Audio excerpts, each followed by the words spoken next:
Ahlan wa salam, marhaban bikum, excuse my Arabic. Your Excellencies, distinguished guests, ladies and gentlemen, welcome to day one of the AIM Congress 2025 Digital Economy Portfolio.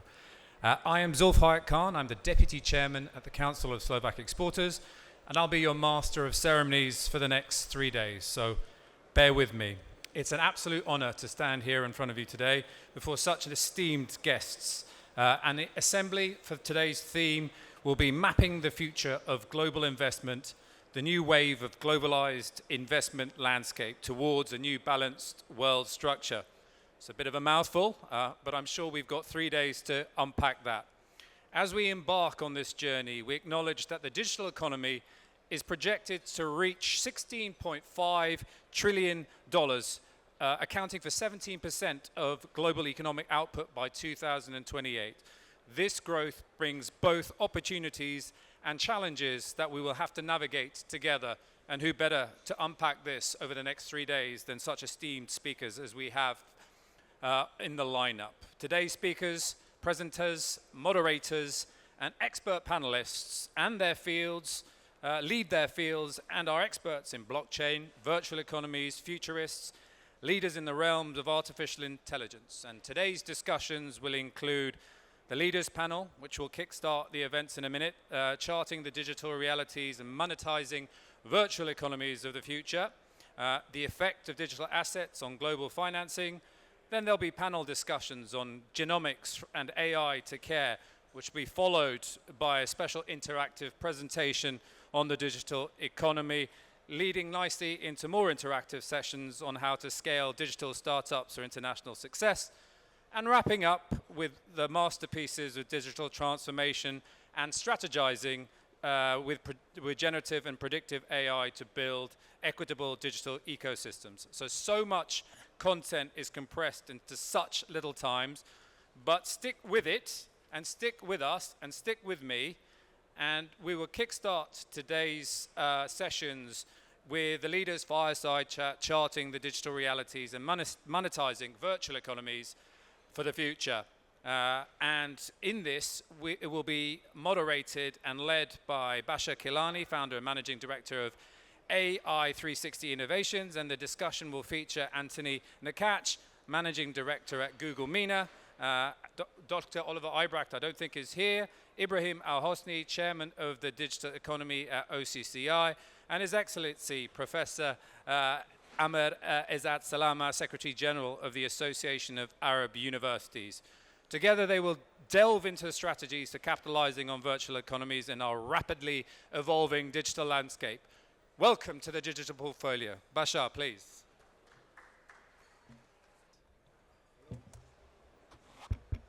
Are they working? It's now working, yes, good. So thank you very much, and I think we've got the pleasure to start the whole track on the digital economy with an outstanding panel. Really, when we look at the statistics, 70% of economic output by 2028 will come from the digital economy. So we've really got the platform here to debate and discuss that. In my view, we've got the right panel here because we're going to be able to cover 3 important aspects. One is the human capital of this, the people, the individuals, the kind of education and digital skill sets. Then we're also going to talk about legislations, regulations and policies, and then above all the ecosystem and the financial environment around it. Let me start by asking His Excellency Dr. Amr to give us an update on how you see human capital playing a part into this 70% economic output by 2028. Well, thank you very much for the introduction, and I am very happy. I'm very pleased to be here on behalf of the Association of Arab Universities. Talking here about or discussing the future of the digital economy. While infrastructure and technology are important, until we see what AI is going to do with us, human capital is the true driver of digital transformation. The ability of the Arab world to compete in the global digital economy depends on equipping its workforce with the right digital skills. Let me say that the World Economic Forum 2024 estimates that 97 million new digital jobs will be created by the end of this year, 2025. However, for the Arab world, as we can see that to keep pace with this, 20 million digital jobs must be generated by 2030. This is according to the World Bank 2024, actually. The universities in our region are facing a real challenge of only 40% of these universities are offering programs in AI, in artificial intelligence, blockchain, or digital content creation.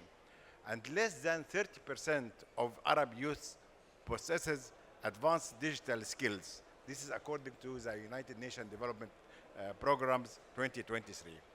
Without real action, urgent action, we risk falling behind in the trillion global digital economy. Up till now, universities across the region are proving that investing in human capital gives real results. For example, I give 3 or 4 results and during the time allowed. Egypt is leading with industry-aligned education. The Egyptian University of Informatics in the new administrative capital in partnership with Google boasts an impressive 92% graduate employment rate in blockchain and financial technology. Abu Dhabi University, on the other hand, offers a cybersecurity program through its College of Engineering, developed in collaboration with industry leaders. This initiative aligns completely with the United Arab Emirates' efforts to fill the demand of digital skills in emerging technologies. The United Arab Emirates Artificial Intelligence Strategy 2031 aims to position the country as a global leader in AI by fostering talent through education and training programs. Universities across the United Arab Emirates, including Khalifa University, University of Sharjah, Zayed University, are contributing by offering AI-focused degrees, research initiatives to develop a skilled workforce for the digital economy. Another example is Qatar. Qatar is pioneering immersive learning. The metaverse campus at Qatar University has trained 1,200 students in 3D design and virtual assistant monetization, preparing them for jobs in emerging digital fields. Maybe the last example here, and I have so many number, is King Saud University in Saudi Arabia. King Saud University has developed Riyadh Techno Valley, a science and technology park aimed at fostering research and development in areas like information and communications technologies. This initiative promotes the commercialization of research outcomes and the establishment of knowledge-based companies contributing to the digital economy. These are some examples which I wanted to share with you. We have so many movements in our Arab universities. We have so many examples, and I think we need a lot of work to be done in this area. Thank you very much, Dr. Amr. I think this is a great overview of the importance of human capital in the digital economy. Anthony, 70% of the economic output by 2028 will be in the digital platforms. I feel Google owns a significant part of that infrastructure. If I look at the mobile phones, Android, if I look at the platforms, the cloud capabilities and all that stuff, where do you see that going? And how do you reflect on the region here, and how can we actually accelerate the adoption of digital economy in this part of the world? Well, thanks for the question. The first thing, I will just very briefly comment on the previous question. I think human capital is so critical for all of us to be able to actually capture the opportunity. And I think it requires, and something I see very strongly here, is very strong partnerships between governments, the academia and private sector. And I see that very strongly. All the examples you gave actually are really demonstrating that these partnerships, when they work, actually bring value. So when we talk about digital economy now, it's not, I've joined Google 17 years ago, and so things have changed dramatically since then. And digital is not just a channel or distribution. It's really like the core operating environment for any company, large, small, startups, and so on. And as you said, like Google plays a critical role in this environment, because our mission, our job is to provide platforms for these economies to thrive, distribution platforms, monetization platforms, and so on. And so we see digital economy from many different angles. Now, if I take a step back and I think about like the best practices for companies to succeed, which means like either you are one of these I'm going to try to speak louder. If you're one of these companies, these are best practices that we've observed and that you can adopt. If you're an investor, these are best practices that you should be looking at before investing in companies. And there are four things. And the first is really, and it might sound obvious, but it's still not 100%. It's about embracing technology. Really like using technology as a way to do the business in a very different way, and like be willing to actually learn and use the latest technology. One data point on that, we talked about AI, not just digital, but on AI, we know that companies that are really embracing AI, really fully using it, are actually growing 60% faster than their peer set. So embracing technology is the first one. The second one is about having a clear data strategy. So it's important for companies in the digital world to actually really understand the user journeys, the data they have access to, and so on, because all of that is going to inform their strategy, how they can use all the digital tools, and so on. The third thing is fostering connection with creators. We talk about like virtual economies. It's very much about creators like on platforms such as YouTube or on gaming platforms. Like, it's very important for companies, large, small, anything, to actually get these connections, work within this ecosystem. And there's a lot for it. Like, if you think about a creator, for instance, today, they do an amazing job and they monetize with advertising, with subscription, with virtual currencies, with like so many things. A lot of big companies have a lot to learn from these creators in terms of how to build a business. And finally, it's more of a behavior than anything else, but it's being agile, because the technology keeps changing. Like a year ago, that conference would have it was probably different, and so on. And so I think it's very important for companies to stay agile and evolve. Now back to the question on how we see the region. This is a fascinating region.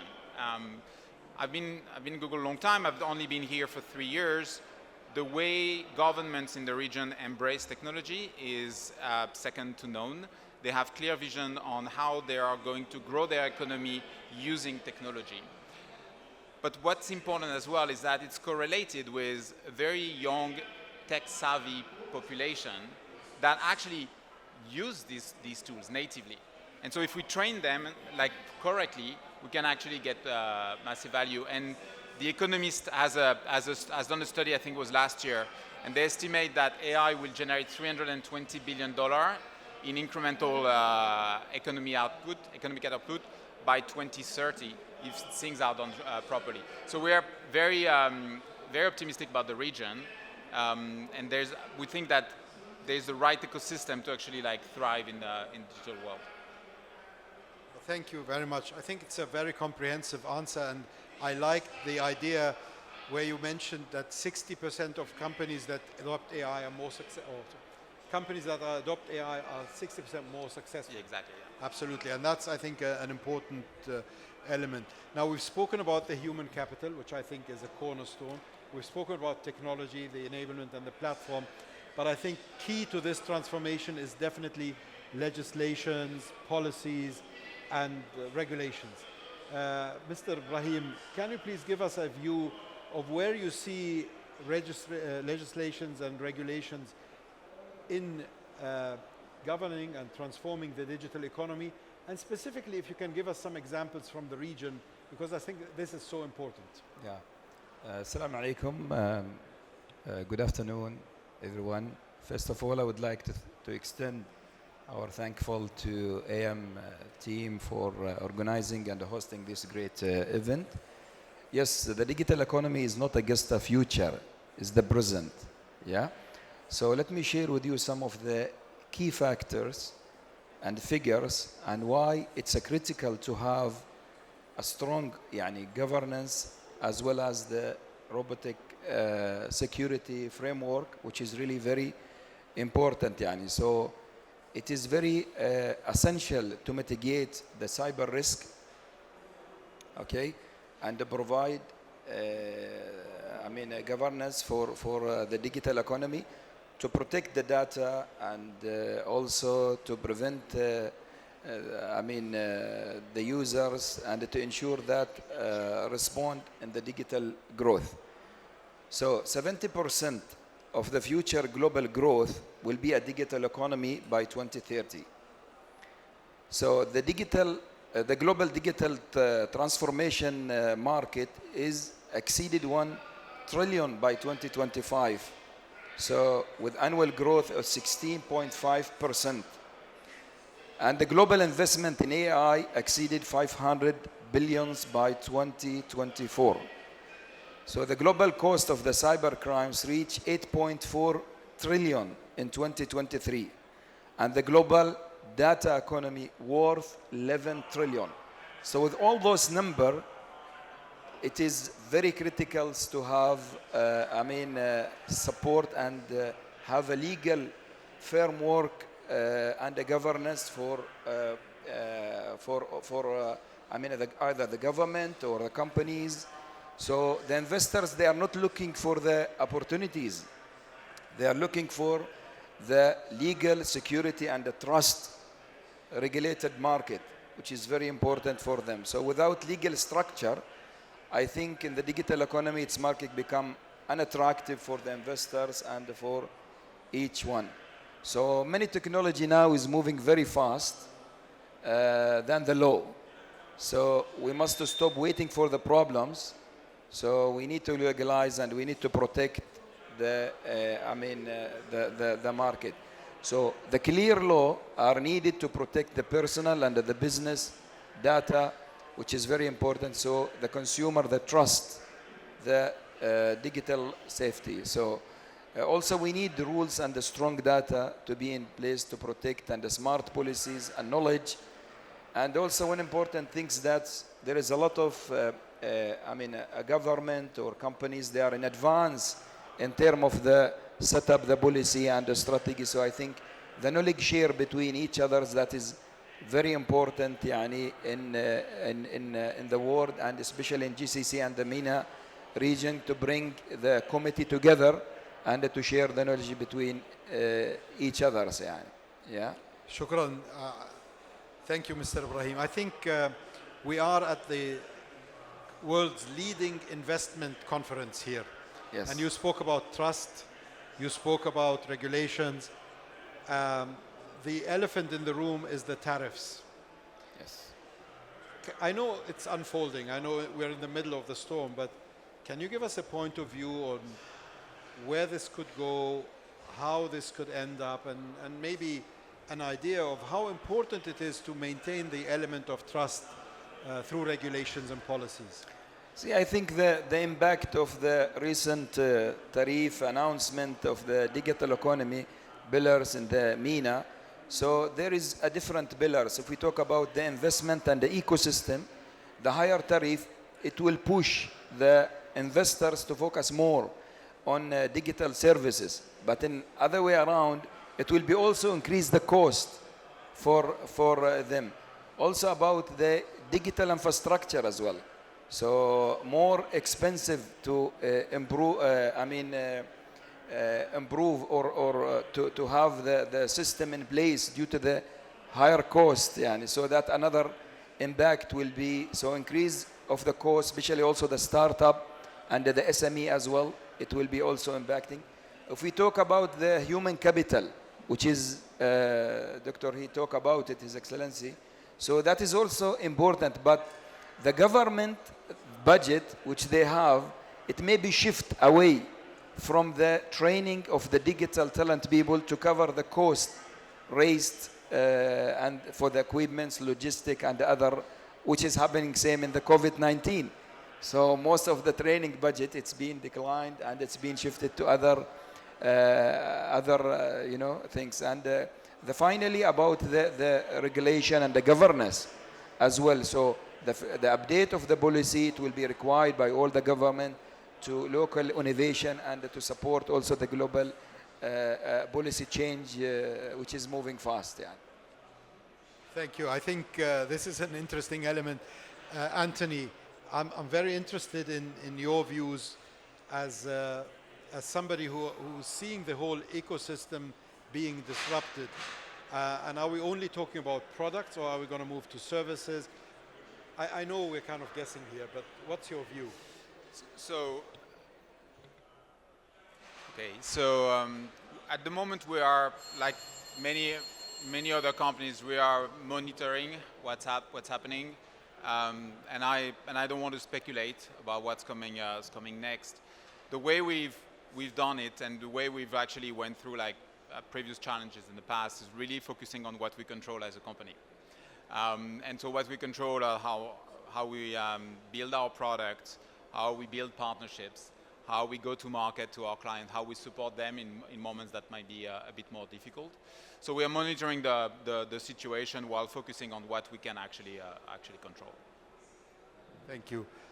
Your Excellency, I think we'll close with you, and it's very important to have your view on how these tariffs actually will impact the digital economy, knowing that we're talking about the human capital and the digital skills as a core component of it. Yes, well, sure. Thank you very much. Actually, the increase in tariffs on software, cloud services, and tech imports in the MENA area will create new challenges actually for universities and startups. I will give 3 examples here. The first one, the cost barriers in education. Higher tariffs on cloud computing, services will make it more expensive for universities to access AI and metaverse platforms, limiting the students' hands-on experience with real-world digital. Second, the impact on workforce development. Increased fees for international tech certification platforms like Amazon Web Services, Google Cloud, and Microsoft discourage students' enrollment, deteriorating the digital skills gap in the region. The third point here is entrepreneurship and startups. Tariffs on imported hardware, such as servers and virtual reality equipment, raise operational costs for students-led startups, affecting university incubators. Here, actually, as the Association of Arab Universities, we recommend that there should be an increased funding from government. Government should allocate at least 5% of their digital economy budgets to support universities' research and development. We should have a stronger industry collaboration, as Anthony mentioned, actually, strategic partnerships with leading tech companies such as Google, Microsoft, Amazon, and help certify more students annually in key digital skills. Third, regional coordination. A MENA Digital Skills Fund should be established to sponsor artificial intelligence tools and the cloud access for universities, helping to overcome existing cost barriers. Let me say a final word here, that with 65% of the Arab population under 30 years of age, our future competitiveness depends on investing in human capital. By 2030, we must ensure our graduates become job creators, not just job seekers, who will lead the digital transformation across the Arab world. Thank you. Thank you. I love the comment on job creators, not job seekers. And I feel the world will actually change. We will no longer live in this world where you have a job with a company for a long time. We will be much more entrepreneurial. And really AI will really transform the way we do business, we interact, and we transform. So I think with this takes us to the end of this interesting opening panel. It sets the stage for a lot of conversations. Thank you all for the great amount of detail and information. I think this will be a great foundation for the following panels on this. With this, thank you very much, and over to you, Zoj. Thank you. Thank you. Thank you. Thank you. Thank you. Thank you. Thank you. Thank you. Thank you. Hello.